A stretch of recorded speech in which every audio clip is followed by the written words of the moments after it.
simplemente porque estuve revisando la semana pasada los trabajos, o por lo menos proyectos de trabajo de la gente de maestría, y ahí uno se da cuenta que no están leyendo nada, entonces los obligo a leer.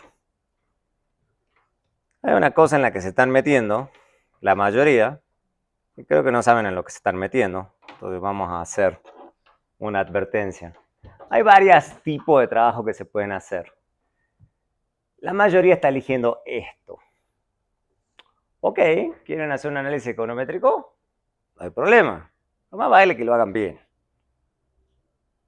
Porque econometría vengo enseñando ya hace varios años. Entonces más vale que lo hagan bien si van a hacer econometría. Pueden elegir otras opciones, pero evidentemente ni las leyeron. Yo estoy 99.9999% seguro que ni las chequearon. ¿Ok? Entonces, dicho eso, ¿qué es econometría? Porque ese es el problema, no saben en la que se están metiendo.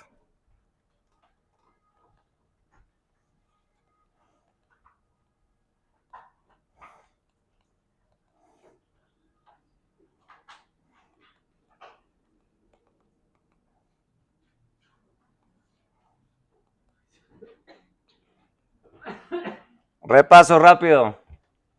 ¿Cómo se llama este muchacho? Bien, eso, ¿eh? Algo han aprendido en este tiempo. ¿Cómo se llama esto?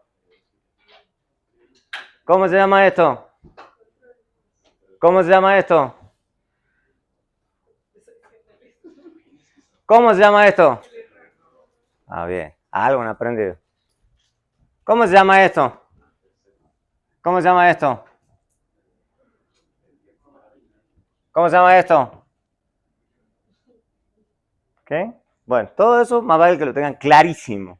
Los que no lo tengan claro se están metiendo en un lío grande. Pregunta número 2. Para que puedan estimar esto, ¿qué necesitan?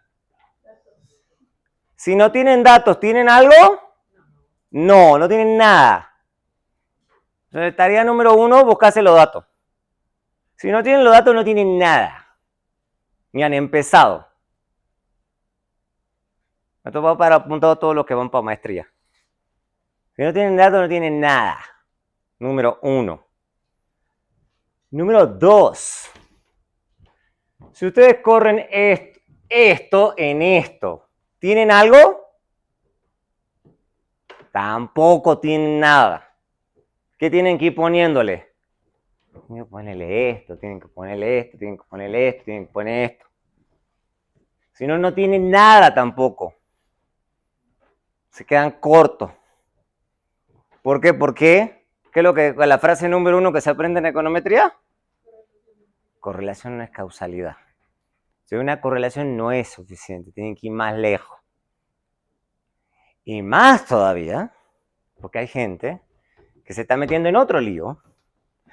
O sea, líos no. O sea, si ustedes tienen ganas de meterse en eso, ustedes son dueños. Pero bueno, ya que se quieren meter en ese lío, le demos herramientas para meterse en ese lío. Lo que la mayoría está queriéndose meter en hacer evaluación de impacto. Eso es lo que están queriendo hacer. La gran mayoría. ¿Qué hace una evaluación de impacto? Porque lo veo y yo digo, es que no saben en la que se están metiendo. Bueno, entonces hagamos una intro rápido de esto, de evaluación de impacto. Esto apenas la intro que le doy a lo de doctorado. ¿Ok? ¿Uy? ¿Qué le pasa a esta cosa? Ahí está. Pregunta sencilla. ¿Los hospitales mejoran la salud de las personas? Pregunta simple. Pregunta simple. ¿Sí o no?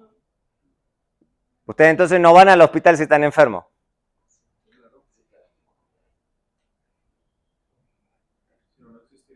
Si no, no existirían los hospitales. Es tan simple como eso. Si tienen que mejorar la salud de las personas. Si no, cuando uno está enfermo no irá al hospital. Tan simple como eso. Entonces tienen que mejorar la salud de la gente. Si no, la gente no va. Entonces la respuesta obvia es sí. Eso es obvio. ¿Ok? La gran pregunta que uno se hace es si lo quiero evaluar con datos. Ahí es donde está el problema. ¿Okay? Es el problema que nos hacemos los economistas. Es el planteo. ¿Okay? Entonces, ¿qué pasa cuando queremos evaluar con datos? Queremos comparar salud, suponiendo que puedan medir salud, porque ese es el otro gran problema. Por eso puse esa presentación. Porque dicen, voy a evaluar tal cosa, y no tienen ni idea qué quieren medir. Entonces, estamos haciendo un supuesto grande acá que ustedes pueden medir salud, que no es fácil medir salud. Entonces, piensen en su Y, su variable dependiente. Primero que nada. Hay una variable dependiente, eso es pura teoría, pero en la práctica necesitan el dato, lo que acabamos de decir. Entonces, acá estamos haciendo un supuesto fuerte que ustedes pueden medir salud. ¿Okay? Eso es planteo número 1. Planteo número 2. Suponiendo que pueden hacer eso, si ustedes comparan la salud de la gente que va al hospital versus la gente que no va al hospital, ¿qué va a pasar? Va a estar sesgado. ¿Ok? Va a estar sesgado. Porque la gente que va al hospital, ¿qué pasa? Pero ¿qué pasa con la gente que va? Tiene que estar enferma, si no, no iría. ¿Ok? Y la gente que no va, no está enferma. Entonces, si yo quiero comparar salud, estoy comparando muestras que no son comparables. Ese es el gran problema. ¿Ok? Esa es la esencia de la cuestión de todo lo que es evaluación de impacto. Esto es la intuición. Pero ya se dan cuenta que desde la intuición la cosa cambia radicalmente. ¿Ok? Vamos a ver con un poco más de técnica. Entonces, ustedes quieren comparar la salud de la gente que va al hospital versus la que no va. Una diferencia de promedios. Simplemente promedios. El problema es que la salud promedio de aquellos que van al hospital es más baja de las que aquellos que no van. Es el gran problema. Entonces, el cálculo va a estar mal hecho. ¿Ok? Es un cálculo que se dice sesgado. Bien ahí. Eso habla de forma técnica. Entonces, el hospital enferma a las personas. ¿Eso es lo que estamos concluyendo? ¿Ok? No, porque estamos haciendo mal los cálculos. ¿Ok? Estamos haciendo mal los cálculos. Problema clave, que aquellos que van al hospital tienden a ser, en promedio, personas más enfermas que las que no van. Entonces, incluso sin ir al hospital, esa es la clave, al grupo tratado tiene peor salud que el grupo control. ¿Ok? Eso vamos a verlo técnicamente cómo se trata eso, obviamente, pero ya la intuición les debería decir que están haciendo las cosas mal. Entonces, desde el inicio, ustedes que quieren comparar, evaluar el tratamiento de cualquier cosa, un programa público, una ley, lo que ustedes quieran, número 1, tener los datos. Número 2, medir sus variables. Número 3, hacer la evaluación de impacto respectiva. Yo no les estoy diciendo que ustedes hagan una evaluación de impacto. Ustedes son los que quieren hacer la evaluación de impacto, yo les voy a dar la herramienta para hacerlo. Las básicas al menos. Pero es una elección que ustedes están haciendo. Entonces, lo que se hace en toda esta literatura es pensar en ceros unos. ¿Se acuerdan binarias? Era para eso. ¿Ok? Entonces, esto va a indicar un grupo, esto va a indicar otro grupo. Ese es el uso de binarias en econometría. Para eso se le enseñaba econometría y después binarias. Entonces, hay un grupo que ustedes es el que no va al hospital y el grupo que va al hospital. Entonces, esa es tarea número 2 para esa evaluación de impacto. Necesitan poder comparar esos dos grupos. Si ustedes no pueden separar los grupos entre el grupo que recibe el tratamiento y el que no recibe el tratamiento, tampoco tienen nada. Pueden tener los datos, pueden tener lo demás, pero si no tienen estos dos grupos, tampoco tienen nada. Nada, cero. ¿Ok? Y tienen que argumentar por qué los separan así. Porque esto es obligación de ustedes. Y encontraron los datos. Si ustedes no pueden separar esos dos grupos, tampoco tienen nada. ¿Se dan cuenta todo lo que tienen que cumplir para hacer evaluación de impacto? Recién empezamos. Entonces, supongo que ustedes tienen alguna medida de salud, que ya también es un supuesto fuerte. La pregunta, ¿el tratamiento afecta a la variable que es de mi interés? Esa es la esencia de evaluación de impacto. Entonces, se habla de potencial de resultado. Otro gran problema, pero esto ya es teórico. Esto no es práctico, esto es teórico. Entonces, la idea es que hay un potencial resultado de salud. Entonces, yo voy a ver a la gente que tiene una salud Y1I si va al hospital y Y0i si no va al hospital. Esto es lo que se llama resultados potenciales. Potenciales. Toda la literatura de evaluación de impacto se basa en esto. Entonces, la idea ideal sería hacer esta diferencia. La salud si va, la salud si no va, y esto sería el efecto causal. ¿Ok? Antes que me adelante. ¿Puedo hacer eso? Sí, no, no sé. ¿Por qué no? Ese es el gran problema. ¿Cuál es el contrafactual? Pues si una persona se enferma, pues va al hospital, pero no puedo saber qué hubiera sido de esa persona si no se hubiera enfermado y no hubiera ido. Ese es el gran problema. ¿Ok?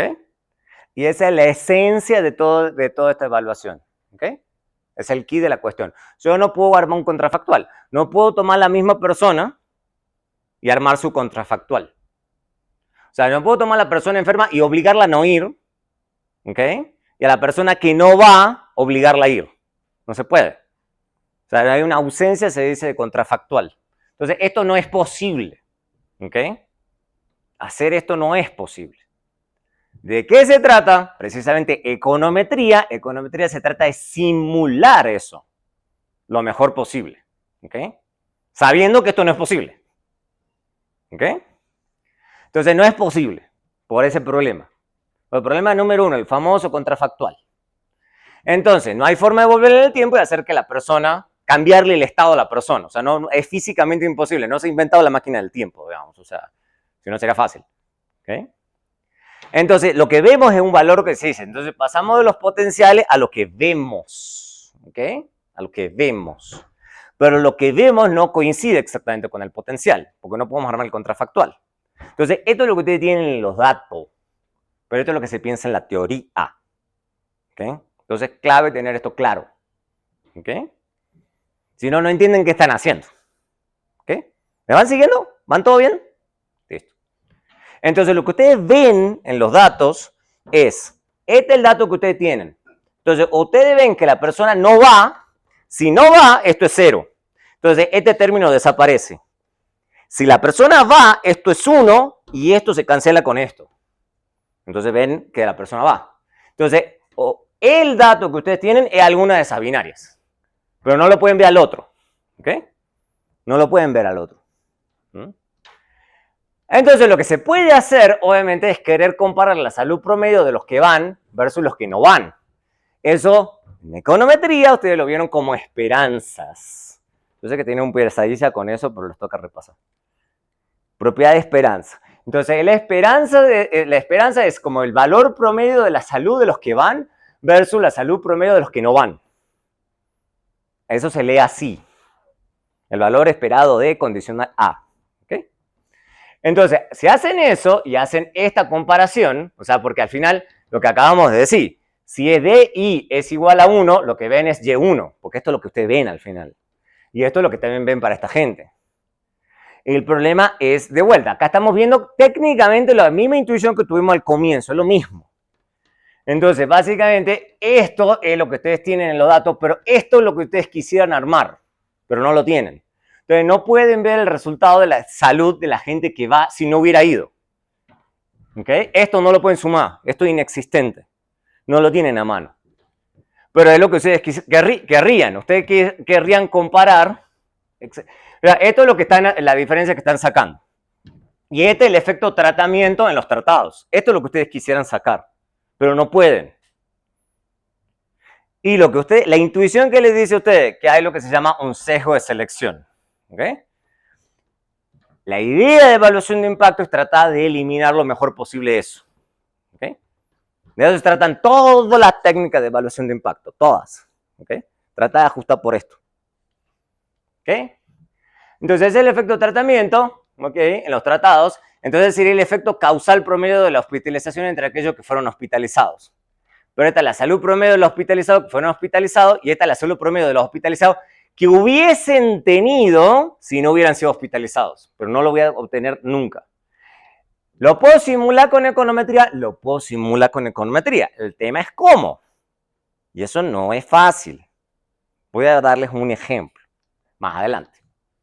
¿Ok? Entonces hay un sesgo de selección que es lo que a mí me molesta. ¿Ok? Es la diferencia en salud promedio entre los grupos tratado y control, aún en ausencia del tratamiento. ¿Ok? Es la diferencia que habría entre la gente, incluso si no hubiese hospitales. ¿Ok? Esa es la idea. O sea, si no hubiese hospitales, igual habría gente enferma y hubiera gente sana. ¿Ok?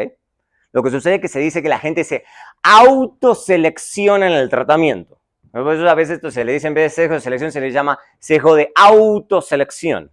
La gente se autoselecciona en el tratamiento.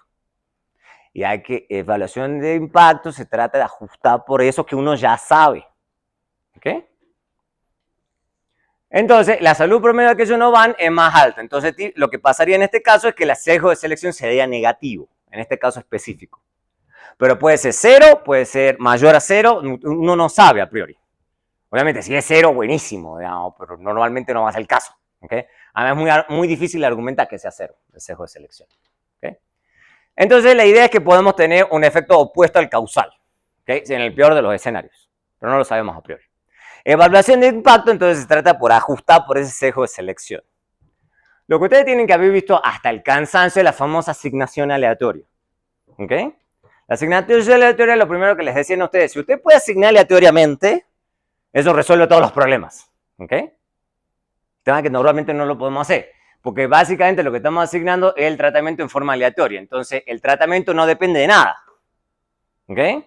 No depende de ninguno. El U, ¿ok? No depende del U. Eso es lo que ustedes están haciendo. Se vuelve correlación 0 respecto de U. Entonces ahí están controlando por ese hecho. O sea, sus bases no desaparecen nunca. ¿Ok? Entonces, dicho eso, entonces ustedes pues, sí pueden escribir esto. Pueden decir que la esperanza de esto, de los tratados, es lo mismo que esto. Porque estamos suponiendo, obviamente, que ustedes son capaces de tirar una moneda y obligar a la gente a ir al hospital, o tirar una moneda y obligar a la gente a no ir al hospital. Algo fuertísimo, pero es la teoría. ¿Ok? En ese caso, ahí sí tenemos con esa comparación de medias, estamos obteniendo una estimación insesgada. Pero típicamente no vamos a poder, ¿no? Vamos a hablar un poquito de eso. ¿Por qué no se puede? Entonces, el efecto de una hospitalización aleatorizada sobre el hospitalizado es el mismo que de un paciente elegido en forma aleatoria, es el ideal. Pero en ciertos ejemplos eso sí funciona, ¿ok? Esa es la intuición que, por ejemplo, se tiene en medicinas. En medicinas, ¿qué toman? Toma a toda gente enferma, todo el mundo está enfermo, y lo que se hace es tirar una moneda y a cierto grupo darle la medicina y a cierto grupo no. ¿Por qué? Porque si está aleatorizado, entonces yo estoy seguro que la única diferencia que puede haber es en la medicina, ¿ok? Si está aleatorizado. Lo mismo pasa con subsidios para entrenamiento. Si yo puedo aleatorizar entre la firma, obviamente suponiendo que puedo obligar a la firma a tomar el subsidio, digamos, si es sorteada o no, o tamaño de clase, por ejemplo. Entonces ese es un experimento famoso, que se sortearon a los niños, y a ciertos niños se los asignó una clase más chica y a ciertos niños una clase más grande, y se midió el desempeño.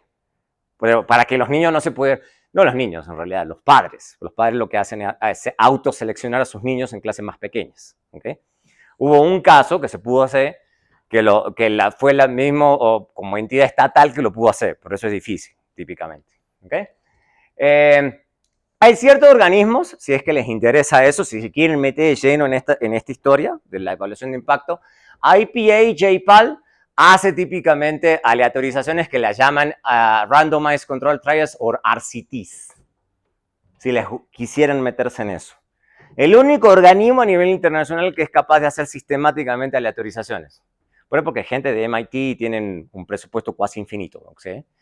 Pero es muy raro que ustedes puedan hacer eso, ¿ok? De hecho, esta gente se ganó el Nobel y todo, ¿ok? Y obviamente, típicamente, si ustedes pueden hacer un RCT o una aleatorización, la econometría es re fácil. Que eso es lo que ustedes aprendieron en econometría básica. Básicamente, corre una regresión contra la binaria y chau. No tienen que hacer nada, ¿ok? Es re fácil, ¿ok? Entonces, ahí no hay desafío econométrico, se pueden aleatorizar. Es re fácil. El desafío es hacer bien la aleatorización. De hecho, a eso se dedica IPA y JPAL. O sea, a hacer bien el experimento.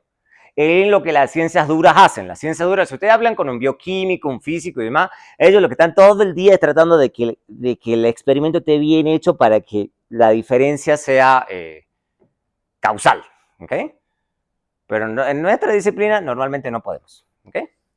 No, normalmente no podemos, por un montón de razones, por dificultades obvias logísticas. Es muy difícil logísticamente implementar una cosa aleatoria. Obviamente te necesita mucho seguimiento y mucha repetición para recién argumentar que hay algo causal. O sea, tenemos que repetir, no sé solamente esto una vez, tenemos que hacerla varias veces como para que eso sea convincente. O sea, entonces imagínense, tenemos probabilidad de, para falta de presupuesto. Además, la gente normalmente quiere resultados rápidos. O sea, si ustedes le dicen, incluso a cualquier persona que quiere implementar una política pública, que se van a demorar 5 o 10 años en obtener un resultado, no les dan la plata, digamos, casi con 99% de seguridad. ¿Ok? Y obviamente hay temas morales, ¿ok? Tanto económicos, políticos como morales. O sea, por ejemplo, en el caso del hospital, es difícil moralmente argumentar que vamos a obligar a la gente sana a ir al hospital y a la gente enferma no impedirle ir al hospital. O sea, no sería moralmente aceptable, ¿ok? Y de hecho hay muchos experimentos, si por ejemplo ustedes se meten en economía experimental, en donde se hace una evaluación, digamos, moral, ética, antes de proceder con los experimentos, ¿ok? Y obviamente hay problemas también que se dice de diseño. A veces los individuos no se comportan como uno experimentador querría, ¿ok? Entonces, econometría, típicamente en términos de evaluación de impacto, se trata de obtener inferencias causales sin la necesidad del autorizado, ¿ok? De eso se trata. ¿Ustedes quieren meterse a hacer eso? No hay ningún problema, lo pueden hacer. Pero tengan claro qué están haciendo. Están queriendo simular un experimento con estadística, ¿ok? Pero tienen que tener claro qué están haciendo. De eso vamos a hablar. Asumiendo que ustedes no puedan autorizar, si ustedes tienen una posibilidad de autorizar, buenísimo, ¿no? Esto es re fácil. La clase se vuelve súper sencilla, pero no creo que sea el caso. ¿Ok? Obviamente la autorización sigue siendo el ideal, obvio. Entonces, ¿cuál es el plan de acción? Que, bueno, esto no es para ustedes, esto es para los del doctorado. O sea, esto es lo que cubre, no lo voy a cubrir todo con ustedes porque no hay tiempo. Además, no es la clase de econometría. Pero hablemos rápidamente de lo que se usa. Hay unos métodos básicos, y llamamos, por ejemplo, propensity score matching, comparación de medias, inverse probability weighting. Hay varios que son básicos, que yo sí les enseño a ellos, no se los voy a enseñar a ustedes. Regresión discontinua, que también es muy famoso, para lo que les interese, que se trata de regresión discontinua. Eso básicamente compara gente en base a una variable de focalización, por ejemplo, en el caso de Colombia, si le decís ven, si uno tiene el puntaje. Control sintético, que es ya mucho más difícil, eso es construir un sintético, eso sí lo vimos en la otra clase, una aplicación en el paper que era como simular el estado que hubiera pasado si no hubiera tenido eso es una forma de simular, ¿okay? Y diferencia en diferencia, que es de los más conocidos, ¿okay? Hoy vamos a ver un caso de aplicación de diferencia en diferencia, ¿okay? Solo para que vean de qué va la cosa. O sea, no estoy pretendiendo... Bueno, los de maestría, si se quieren hacer diferencia en diferencia, genial, buenísimo, pero les voy a mostrar qué es hacer diferencia en diferencia, ¿okay? ¿Qué es hacer diferencia en diferencia? Porque este sí es amigable. Dentro de todos los métodos, este es el más amigable. Este se entiende rápido, que es lo que uno está haciendo. De hecho, lo enseño en econometría básica. ¿Okay? Entonces, ¿de qué se trata? O sea, ya hemos visto los puntos básicos. Voy a hablarle un poquito. Entonces, voy a verle un paper mío. El primero nada más. Porque no quiero que esto se vuelva una clase de econometría. Quiero que sepan de qué va la cosa, nada más. Para los que quieran meterse a hacer eso, ¿ok? Si quieren meterse a hacer la econometría, más vale que la hagan bien. Ese es el punto, ¿ok? Entonces, vamos a hablar de esto. Entonces, esto es una reforma tributaria que hubo en Colombia en el 2012, específicamente. Entonces, específicamente, este paper trató, digamos, la de reducción específicamente en impuesto a la nómina, o bien llamado en Colombia para fiscales, pero son impuestos a la nómina, básicamente. Entonces, vamos a hablar de los impuestos a la nómina y la informalidad. De eso se trata todo el paper. O sea, cómo estos cambios en los impuestos a la nómina pueden haber afectado a la informalidad. Esa es la idea de todo el paper. Entonces, la idea es que hay muchos papers que muestran que los altos impuestos a la nómina, además del salario mínimo, es uno de los grandes causantes de la informalidad en Colombia. Hay sobrada evidencia de eso. ¿Okay? Entonces, la pregunta, y no solo yo, otra gente también, es si reduciendo esos impuestos a la nómina, ustedes logran baja informalidad. ¿Okay? Entonces, la reforma fiscal, digamos, lo que hizo precisamente es bajar los impuestos a la nómina para tratar de reducir informalidad. Ese era el objetivo. ¿Okay? Y la idea del paper es tratar de ver si se logró ese objetivo. Entonces, solo voy a hablar de los puntos principales del paper. El paper es mucho más largo, pero es solamente para el tema econométrico. Eso es lo que a mí me importa. Número 1, si ustedes se meten a hablar de cualquier ley o cualquier regulación o cambio en la regulación, tienen que explicar la regulación. Si no, tampoco tienen nada. Si ustedes no tienen historia, tampoco no tienen nada. ¿Okay? Si ustedes me dicen que X afecta a Y, tienen que tener una historia para decirme que X afecta a Y. ¿Ok? Si no, no tienen nada. ¿Ok? Tienen que tener una historia. ¿Ok? Entonces, por ejemplo, en el mercado colombiano, porque ustedes tienen que asumir que nadie conoce realmente el mercado colombiano, o sea, ustedes saben que estamos en Colombia, pero podría ser que ustedes no conozcan, que estén haciendo que algún X lea su paper. Entonces, todos los trabajadores que ganan al menos un salario mínimo deben cotizar a la seguridad social en Colombia, ¿ok? En otros lugares puede ser un poco diferente. Los que ganan menos de un salario mínimo están exentos de esa obligación, ¿ok? Y típicamente califican a subsidios, ¿ok? Típicamente el régimen subsidiado de salud. Entonces, el sistema de seguridad social incluye pensiones, salud, riesgos laborales, lo que ya hemos visto, esto es de la primera clase. Esto es un repaso nada más. Entonces, vamos a tener empleados por un lado, en donde los empleadores tienen que hacer las contribuciones. Y lo vamos a tener por otro, vamos a hablar específicamente de eso, los trabajadores por cuenta propia, porque esos tienen que realizar sus propias contribuciones. Entonces, vamos a ver que esta descripción no la estoy haciendo porque sí, no porque es clave para lo que se llama estrategia de identificación, que es diferencia en diferencia. Si ustedes no tienen estrategia de identificación, tampoco tienen nada, ¿ok? Tampoco tienen nada, econométricamente hablando. Pueden tener otra cosa, pero econometría no tienen, ¿ok? Entonces, está esto que es los impuestos a la nómina y la reforma.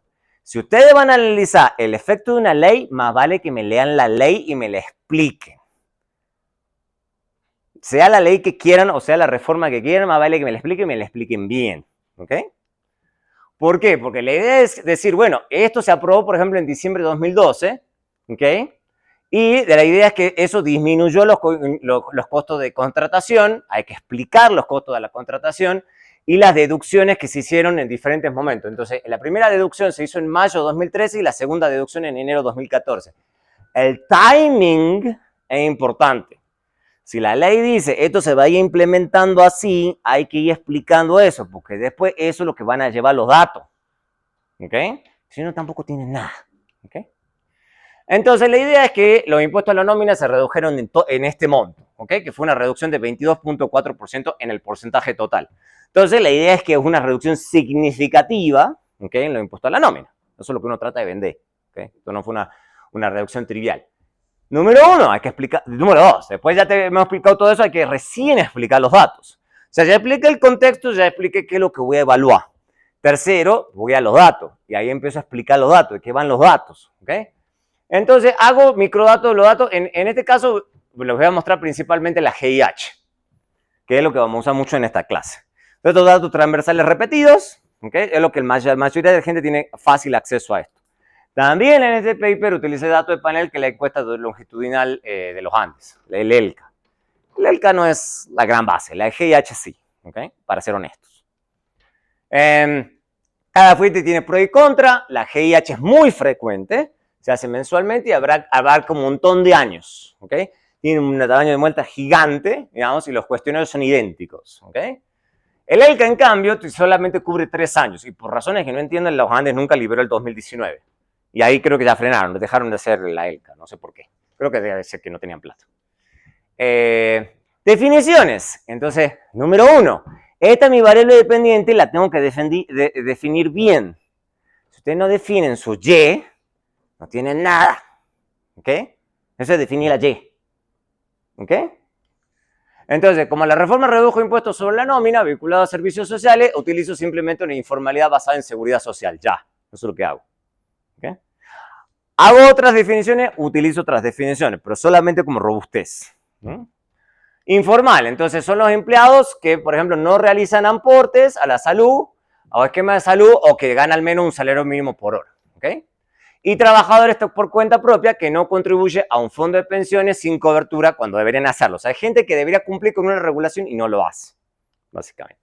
Y después tengo los formales, que son los empleados que sí realizan sus contribuciones, ¿ok?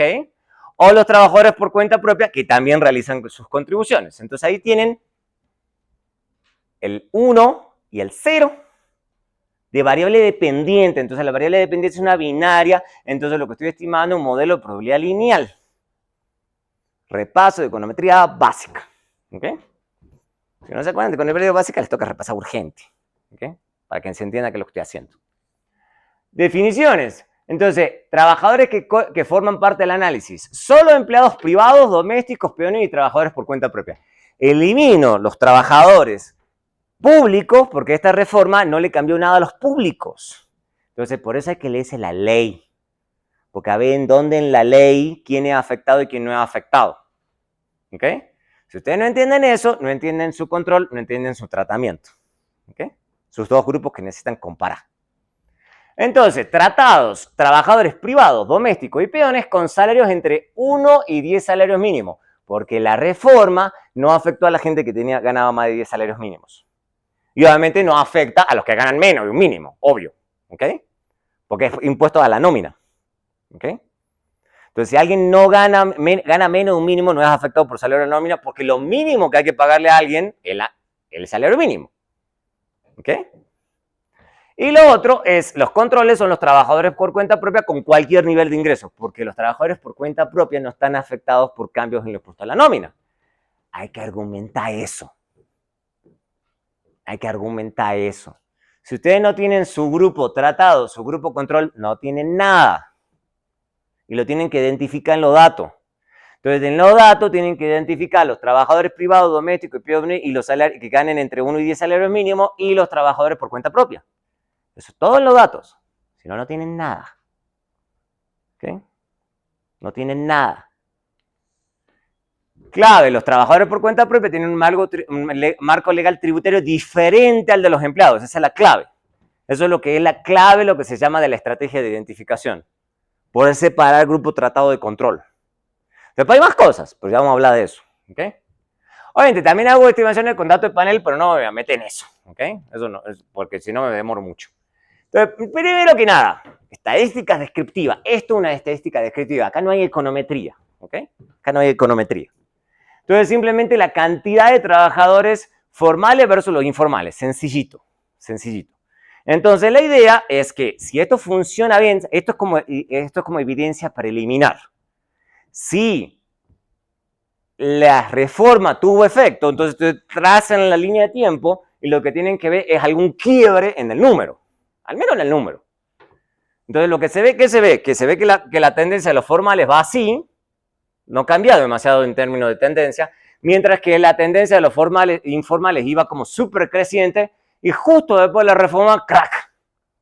¿Ok? No debería haber algo como eso. Es preliminar, pero más o menos nos le da idea de que uno más o menos tiene algo. Si ya acá uno no ve nada, uno ya tiene problemas. ¿Ok? Porque uno dice, no se ve nada. O sea, si esta línea hubiera seguido por acá, por allá, no pasó nada. Porque es como la tendencia antes y después de la ley no pasó nada. Ahí sí ya está medio complicado vender la historia. ¿Okay? Y después acá sí tenemos tratado versus control. Entonces, estos son los controles. Entonces, esto va con una pendiente clarísima y eso me sirve porque precisamente lo que uno quiere es que los controles no sean afectados. Así como se tiene que ver. En cambio, los tratados sí se tiene que ver una caída en la tasa de informalidad. ¿Ok? Entonces, la idea ya en este otro gráfico es que se tiene que ver algún cambio. Se tiene que ver que no cambió nada para los controles y sí cambió mucho la cosa para los tratados. Esa es la idea. ¿Ok? ¿Me van siguiendo? ¿Vamos bien? Listo. Entonces, ¿cuál es el modelo de regresión que voy a usar? De nuevo, diferencia en diferencia. Vamos a ver cómo se estima, no es muy complicado. Entonces, la estimación muy simple que hago, por ejemplo, es la binaria, esto es una binaria de tratado. ¿Ok? Esto es tratado igual 1, control igual 0. Binarias Binarias, era una binaria nada más. Y después lo que hago acá es binarias para tiempo, nada más. ¿Ok? Voy interactuando esto a través del tiempo. Y le meto controles. ¿Ok? Entonces fíjense, y además fíjense el gráfico, que esto estoy desde 2008 a 2016. Entonces, piensen lo que están haciendo. Si quieren meterse hacia algo como esto, tienen que procesar los microdatos desde 2008 hasta 2016. Son 8 años de datos. Y tienen que identificar en cada año, en cada dato, los tratados, los controles, los periodos de tiempo y además los controles. Eso lleva tiempo. Tienen 4 meses para hacer el trabajo. Entonces sean conscientes en lo que se están metiendo. ¿Ok? Eso lleva tiempo. Sean realistas sobre lo que digo, lo que pueden lograr en 4 meses. ¿Okay? Esto me llevó años. ¿Okay? Entonces, sean realistas. Por eso me fui por otro lado, pero igual a todo el mundo le sirve. Entonces, está la probabilidad de que el trabajador tenga un trabajo informal y está enero, que es la binaria de 1 para enero 2013 a abril 2013. Entonces, voy a comparar esta tasa de informalidad versus pretratamiento, preaprobación de la ley. ¿Okay? Después tengo la binaria de mayo 2013 a diciembre 2013 porque ahí cae la primera deducción impositiva. Y acá viene la última deducción impositiva. Entonces, por eso está separado así. Por eso hay que leer la ley. Para que ustedes vayan explicando, no, es que acá se implementó una parte, acá se implementó otra, entonces necesito todo este periodo de tiempo. Listo, genial. Pero hay que explicarlo, ¿verdad? ¿Ok? Y después uno empieza a hacer la econometría. Y estos son obviamente los 3 parámetros de interés. Me interesa este y este. ¿Okay? Me interesan esos 3. Porque esos son los que me van a indicar el efecto del tratamiento. Y esto hay un montón de controles. No voy a entrar a eso. ¿Okay? Y obviamente después interactúo, voy a hablar también de esto, año-mes. O sea, lo veo año a año. Entonces esto es continuo. ¿Okay? Después le voy a explicar eso. Le voy a mostrar un gráfico porque si no esto me demora una eternidad. Esta es la clave de diferencia en diferencia. Ustedes tienen un periodo acá en el medio y tienen acá antes del tratamiento, después del tratamiento. ¿Ok? Esa es la clave de diferencia en diferencia. Entonces tienen que poder separar antes del tratamiento, tratado control, y después del tratamiento, tratado control. Si no pueden hacer eso, no pueden hacer diferencia en diferencia. ¿Por qué? Porque lo que están haciendo en diferencia es calcular esta diferencia antes versus esta diferencia después. Entonces, a esta diferencia post le netean la diferencia antes. Y eso es diferencia en diferencia. Eso es lo que están haciendo básicamente. Si ustedes no tienen datos pre, ¿pueden hacer un dato post? Claro que se puede. Se puede comparar esto. Ok, se puede. Hay otras técnicas que se pueden usar para eso, pero diferencia en diferencia no pueden hacer. ¿Ok? Diferencia en diferencia no se puede. ¿Pueden hacer otras cosas? Sí, pero no diferencia en diferencia. Y lo que va a surgir siempre en diferencia en diferencia, como se ve en este gráfico, es lo que dicen tendencias paralelas. Que básicamente, si usted lo que está diciendo ese supuesto es que si le están neteando esto, usted están suponiendo que los tratados, en ausencia del tratamiento, de vuelta conectando con la introducción, el contrafactual es este. Ese es su contrafactual. Eso se llama supuesto de tendencias paralelas. ¿Ok? Supuesto de tendencias paralelas. Y vamos a ver, yo les voy a mostrar cómo lo dice yo. Hay muchas formas de hacerlo, pero la que yo hago es la clásica. ¿Ok? ¿Cómo podemos evaluar si hay tendencias paralelas? La pregunta obvia, veamos, es qué pasa si las tendencias no son paralelas. Hay un sesgo. ¿Ok? O sea, básicamente, si yo supongo que esto no es cierto, y en una de esas el tratado se hubiera comportado así, y yo calculo esto, este es el sesgo que estoy teniendo al hacer diferencia en diferencia. ¿Okay? O sea, básicamente, si tendencia paralela se viola, tengo sesgo en las estimaciones. Bueno, entonces, hago todo esto, preciso por estacionalidad, bla, bla, bla. Bueno, yo uso mínimos cuadrados, o sea, no me complico demasiado. O sea, esto es lo que aprendieron en econometría básica. Y le meto un montón de controles. ¿Ok? Listo. Hago esta primera tabla, digamos, esta sería la primera tabla de diferencia en diferencia. Tienen control y tengo pretratamiento, posttratamiento. pretratamiento, posttratamiento. Y hay que comparar, a ver si qué tanto cambió la historia, ¿ok? Esa es la primera tabla que uno haría. Eso es lo primero que les estoy pidiendo, no esto, pero sí les estoy pidiendo algunas estadísticas descriptivas para el miércoles de la semana que viene. ¿Ok? Entonces, hay semana y media para que me entreguen algo de estadísticas descriptivas. Algo. ¿Mm? Entonces, hay que hacer algunas estadísticas descriptivas para recién pasarse a la econometría. Recién. ¿Okay? Entonces, una vez que hacen un poco de econometría, casi tienen diferencia en diferencias clásicos. Entonces, ¿qué hacen acá? Calculan el control, el tratado y la diferencia. ¿Ok? Esto menos esto, esto menos esto, y esto menos esto, y estos son los tres momentos críticos. ¿Ok? Y acá está ya el post, ya cuando está todo deducido. Y estas son las tres estimaciones que uno va sacando inicialmente. Esto es sin controles, sin econometría, sin nada. Es simplemente comparar las medias. No estoy haciendo ninguna cosa del otro mundo. ¿Okay? Entonces simplemente estoy restando esto menos esto, esto menos esto, esto menos esto. Es la diferencia en diferencia. ¿Okay? Entonces estoy sacando esto. Sin hacer nada. Es pura diferencias medias. No estoy haciendo ninguna econometría. Ya. ¿Okay? Esta es la diferencia de informalidad, diferencia en diferencia en informalidad. ¿Qué es lo que se está viendo? Que esto se está incrementando cada vez más. O sea que lo que separa a tratado de control cada vez se agranda más. Eso es lo que me está diciendo. ¿Okay? Básicamente que hubo una reducción grande en la brecha, se amplió la brecha básicamente de los tratados versus los controles. ¿Mm? Y acá sí ya hago ya la econometría. Y así es como uno presentaría una tabla de regresión. ¿Mm? Que en econometría básica yo les enseño cómo hacer esto, así que tampoco me digan que le estoy hablando chino básico. ¿Okay? Entonces esto, y obviamente acá, esto tiene controles. Bueno, esto porque se publicó mal. Por acá esta no tiene control, esta sí tiene, esta sí. O sea, uno no pone todos los coeficientes, pone lo que a uno le importa, que la gente vea. Entonces, ¿qué lo vamos sacando acá? Esto es lo mismo que me daba acá en esta tabla de antes, que es lo mismo que está aquí. ¿Okay? Más fácil. Acá le pongo más controles y acá le pongo más a lo largo del tiempo. ¿Ok? ¿Okay? Esto sí me está diciendo que básicamente la informalidad post-reforma sí se redujo en términos de diferencia en diferencia para los tratados.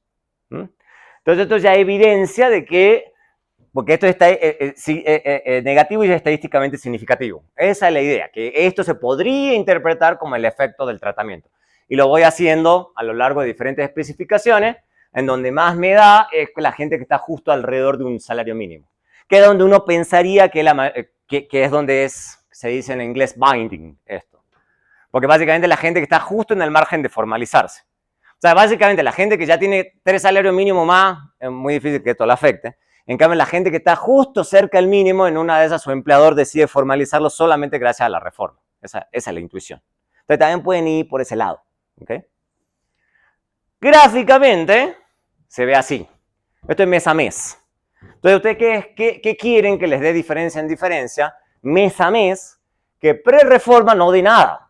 Estos son intervalos de confianza. Si los intervalos de confianza no incluyen el cero, ¿qué significa de la estimación puntual?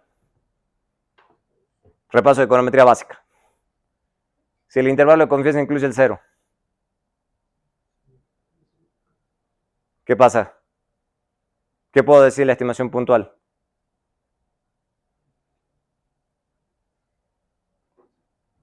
Econometría básica, eso sí lo deberían saber. Si el intervalo de confianza incluye el cero, no es estadísticamente diferente de cero. Entonces, estadísticamente no significativo. Entonces, eso es lo que hay que decir. Entonces, pre-reforma me da estadísticamente, en general, en la gran mayoría, me da estadísticamente no significativo.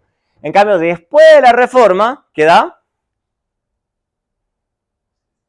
Estadísticamente significativo porque los intervalos de confianza no incluyen el cero. Entonces, así es como se tiene que ver. ¿Okay? Varios periodos antes, varios periodos después. ¿Okay? Así se debería ver diferencia en diferencias. ¿Okay? Y esto que estoy haciendo antes es lo que normalmente se considera evaluación de las tendencias paralelas. Porque lo que estoy haciendo es mostrar que antes, ¿okay? No había ninguna diferencia entre tratados y control. En cambio que después del tratamiento empezó a haber diferencia entre los tratados y control. Eso es lo que uno quiere. ¿Okay? Si esto sí da estadísticamente significativo, evidencia que se vio la tendencia paralela y que estoy obteniendo estimaciones sesgadas. ¿Ok? Esa es la idea. Y obviamente esto lo hago con diferentes ejercicios de robustez. No vamos a entrar en ese detalle. Eso es básicamente probarle cosas, ¿ok? Para ver que todo siga dando. En casi todos los casos me sigue dando negativo y estadísticamente significativo. Y esto es con los datos de panel, que también me da otras estimaciones, pero me sigue dando negativo y estadísticamente significativo en casi todos los casos, ¿ok? También, si consiguen datos de panel, buenísimo, pero es pesadito, ¿ok? En general, las conclusiones son que sí me da súper significativa la caída de la informalidad post-reforma tributaria, ¿ok? Esa es la idea, en general. Obviamente, yo no espero que en 4 meses alcancen esto, pues como para que más o menos tengan idea que si quieren meterse a hacer diferencia en diferencia, más o menos le toca meterse en este circo, ¿ok? Más o menos. Si quieren meterse en eso, a hacer evaluación de impacto. ¿Tienen otra alternativa? Claro que tienen otra alternativa. Pues son ustedes los que están eligiendo meterse en eso. Yo no los estoy obligando. No me digan que qué difícil que estaba. Ustedes son los que están eligiendo hacer una evaluación de impacto. Entonces yo les estoy mostrando cómo se hace. ¿Ok? ¿Cómo se hace? Listo. Antes que continuemos en materia, porque acá sí ya tengo, obviamente ya, para que sigamos con esto de lo que nos interesa, que es equilibrio en el mercado de trabajo. Antes que continuemos con esto, dudas, preguntas, consultas que tengan en este punto. ¿Ok? Esto como para que sepan en lo que se están metiendo. Esa es la idea. Para los de maestría. Y obviamente a los de pregrado no les viene mal. Saber qué es hacer un diferencia en diferencia. Y de paso ya conocen un paper que lo aplica, que es el mío, lo conozco bien. ¿Okay? Si quieren se los paso, lo pueden leer, se entretienen. ¿Okay? En el fin de semana, si pueden irlo leyendo. ¿Todo bien entonces? ¿Estamos bien? Estamos listos. Entonces recuerden, no de maestría, que la próxima entrega es el próximo miércoles. Entonces espero que haya más claridades en su trabajo. Y a medida que vayan avanzando la entrega, les voy a ir exigiendo cada vez más. ¿Okay? Quiero que eso les quede claro desde hoy. Porque estamos a 9 de febrero. O sea, tienen tiempo para ponerse a trabajar todos los días un poquito. No crean que esto se logra así como en una semana. Esto es todos los días un poquitito. Todos los días un poquitito y uno llega. Pero todos los días un poquito. Listo. Ahora sí volvamos a lo que nos atañe. A todos. ¿Okay? Equilibrio en el mercado de trabajo. Entonces ya hemos visto oferta. Ya hemos visto demanda. ¿Okay? Entonces ahora vamos a ver equilibrio. ¿Okay? Vamos a seguir haciendo su puesto de competencia y de nuevo, de vuelta, por centésima vez, después lo vamos a ir relajando. Entonces vamos a suponer que vamos a buscar el equilibrio entre la oferta y la demanda y vamos a suponer, obviamente de nuevo, que la remuneración de los trabajadores es solamente el W, para que sea fácil. Vamos a suponer, obviamente también de nuevo, que el mercado de trabajo es perfectamente competitivo y entonces vamos a hablar de la oferta de trabajo en el mercado y lo que habíamos dicho es que podría pasar que para un individuo, si le ofrecemos a un individuo suficientes salarios, podía pasar, habíamos dicho, que la curva de oferta tenga curva hacia atrás. Vamos a suponer, y eso sí es un supuesto razonable, que en general siempre vamos a suponer que a pesar de que un individuo quiera trabajar menos, dado que hay un salario de reserva de la gente, si el salario del mercado empieza a ser lo suficientemente alto, hay gente que estaba sin trabajar que se va metiendo en el mercado de trabajo, digamos. O sea, entonces la idea es que en el mercado, digamos, no hay vuelta hacia atrás. O sea, no es que, no sé, que en toda la economía la gente decía, no, si nos ofrecen $1.000.000 trabajamos menos, digamos. O sea, todo el mundo decía por $1.000.000, la gente decía, todo el mundo está trabajando, digamos. O sea, no creo que la gente, por esa plata, la gente se queda en la casa. Entonces, lo que vamos a suponer, entonces, que esto puede ser para cada individuo, pero que en el mercado siempre hay pendiente positiva, ¿ok? Entonces, si vienen los individuos, entonces puede haber una curva de oferta que se vaya hacia atrás, por el tema de efecto ingreso, efecto sustitución, eso ya lo hemos hablado la clase pasada, hace 2 clases. En el mercado no puede pasar, ¿ok? Ese es el supuesto usual, ¿ok? Porque la idea es que, de vuelta, que a salario suficientemente alto todo el mundo se mete a trabajar, o sea, nadie se queda en la casa, ¿ok? Si los salarios son suficientemente generosos. Entonces, ese es el mercado de trabajo y vamos a suponer que es perfectamente competitivo. Y obviamente, cuanto más especializado el trabajo, más corto el tiempo, hay más elasticidad, menos elasticidad, también hemos hablado un poquito de eso, ¿ok? De cuándo va a ser más o menos elástico. Obviamente, cuanto más especializado, es más empinado, ¿ok? Y cuanto menos especializado, más elástico, porque básicamente, cuanto más especializado, o sea, la posibilidad de que la gente se meta a ese mercado, si el tipo de trabajo es súper especializado, es más baja, lógicamente. Y obviamente en el corto plazo es difícil que a veces la gente deje tan rápido el mercado de trabajo, pero si uno ve que en el mercado está súper generoso, uno se mete rápido, ¿ok? Entonces, bueno, voy a hablar, en vez de hablarlo en el aire, lo puedo mostrar rápidamente. Entonces, ¿qué es lo que se piensa? Que si estamos en una cosa especializada,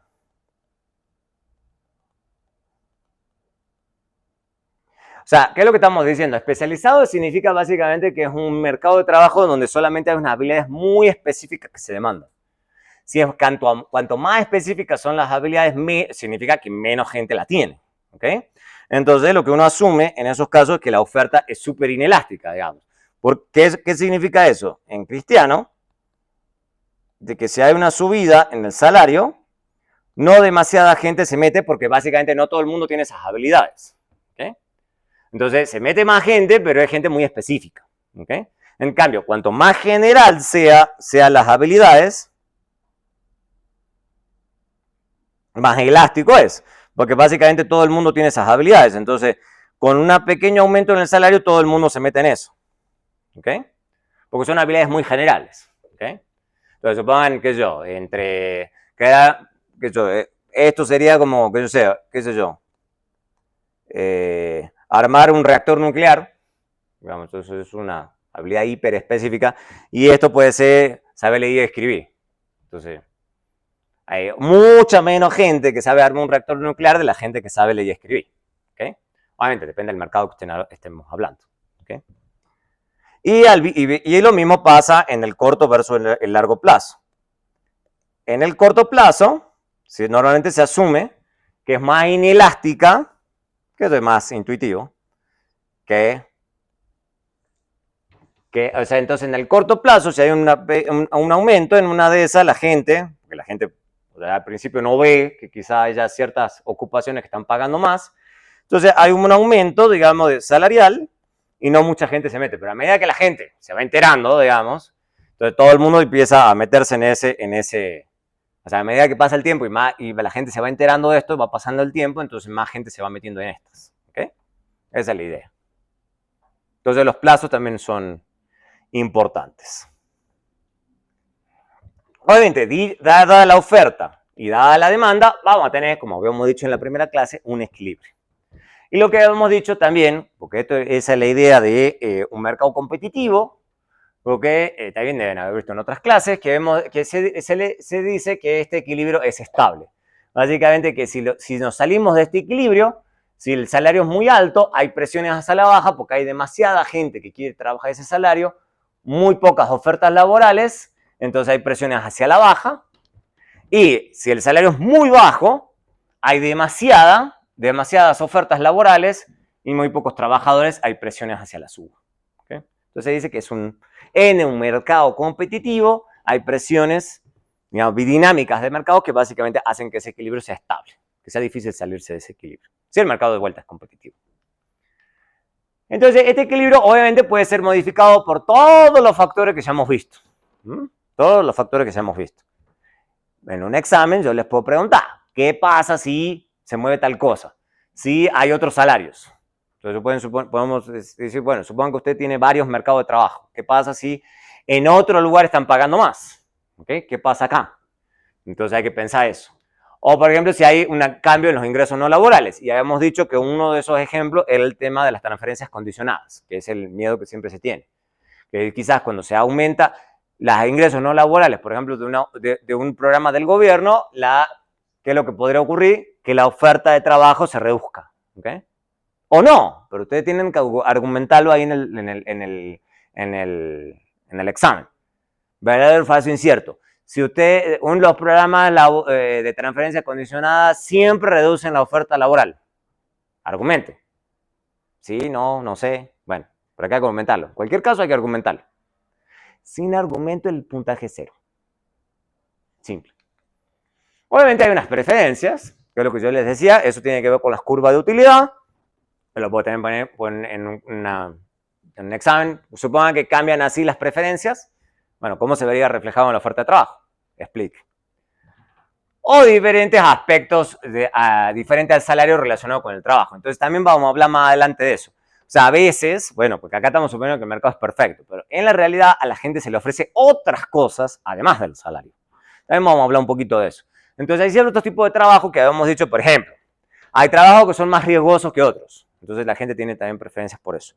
También hay otros beneficios. O sea, a veces hay ciertos trabajos que son más estables. O sea, por ejemplo, que el salario es más bajo, pero no sabe que tiene más estabilidad. Entonces hay gente que negocia con eso y dice, no, o sea, gano menos en promedio, pero yo estoy seguro que despedir no me despiden. ¿Okay? Entonces a veces la gente prefiere eso. ¿Okay? Y viceversa. Hay veces que la gente quiere un salario más alto, pero sabe que es incierto. ¿Okay? Eso es la gente que, por ejemplo, que hace trading.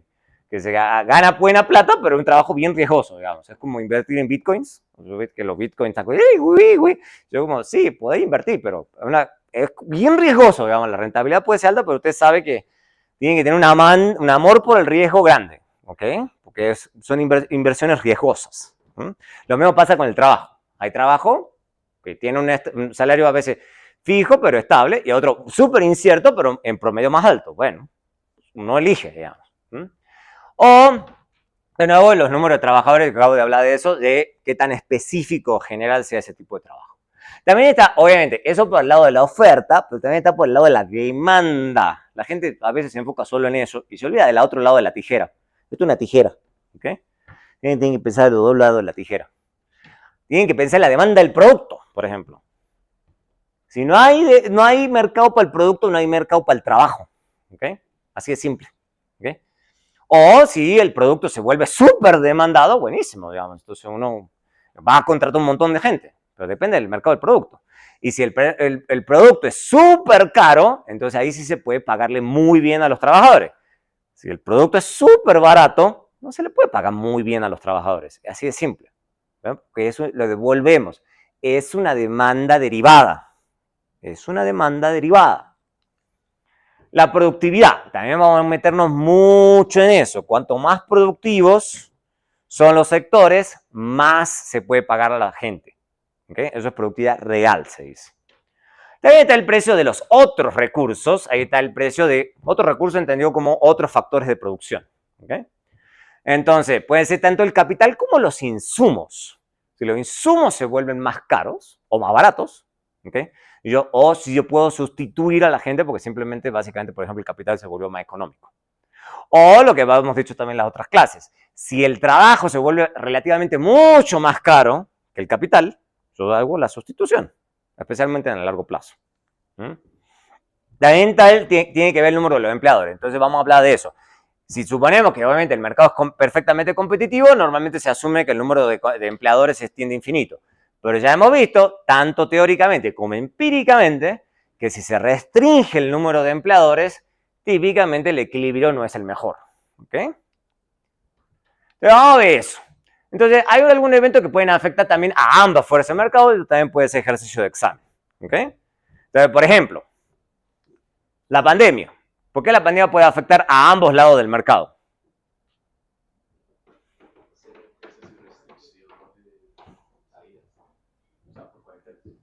Sí, no, ya sé que es las cuarentenas, eso era la pandemia, pero me refiero por qué afecta a demanda y oferta de trabajo. ¿Por qué a las dos? ¿Por qué afecta a las dos?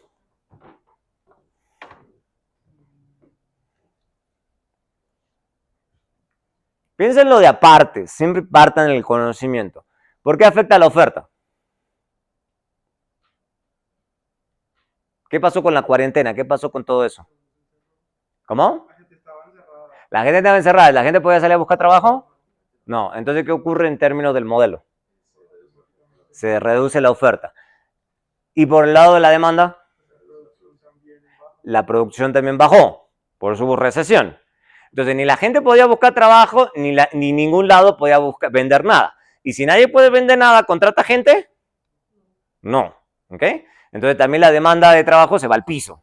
Entonces, las dos cosas se fueron al piso. ¿Ok? Entonces, hay fuerzas que les puede pegar a los dos lados. El otro lado, por ejemplo, también pueden ser, y bueno, eso está pasando, de hecho, en estos momentos, Ya, los desastres naturales, que en diferentes lugares de Colombia está habiendo un montón de inundaciones. ¿Ok? Entonces, ¿qué pasa con los desastres naturales? ¿Por qué también afectan a oferta y demanda?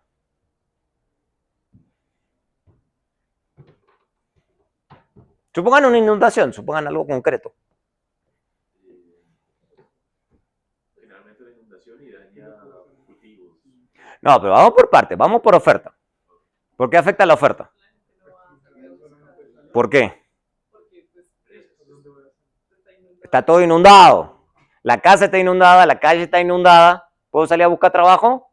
No. Y al mismo tiempo, por el lado de la demanda, la maquinaria y qué, las plantaciones también, todo lo que sea inundación. ¿Pero puedo contratar gente? ¿De la producción está por el piso? Tampoco. ¿Okay? Entonces, ahí hay varios ejemplos. ¿Okay? Otro ejemplo, también interesante, migración, que también había alguien que se quiera meter en migración. Bueno, es todo un tema migración. No hay lío, se pueden meter, pero también es todo un tema migración. ¿Por qué la migración puede afectar tanto a oferta como a demanda? Supongamos oferta. Supongamos oferta. ¿Ok? Entonces, ¿eso qué significa? Más oferta de trabajo. Más oferta de trabajo. Listo. Entonces, eso es lo que uno siempre piensa. Tengo una unidad hacia el final del semestre, vamos a hablar de todo lo que es la literatura de migración. Pero ¿por qué también se piensa que puede afectar la demanda? Ya tenemos claro que migración, si entran migrantes, desplaza la curva de oferta y aumenta la oferta de trabajadores. Listo. Pero ¿por qué también se puede suponer que cambia la demanda de trabajadores?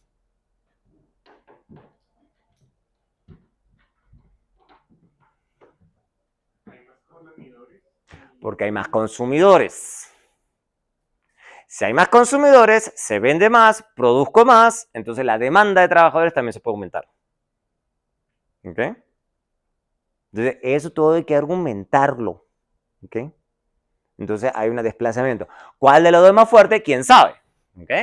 Esa es la pregunta del millón, tanto en la teoría como en la práctica. Porque la teoría no dice nada de qué fuerza sea más fuerte.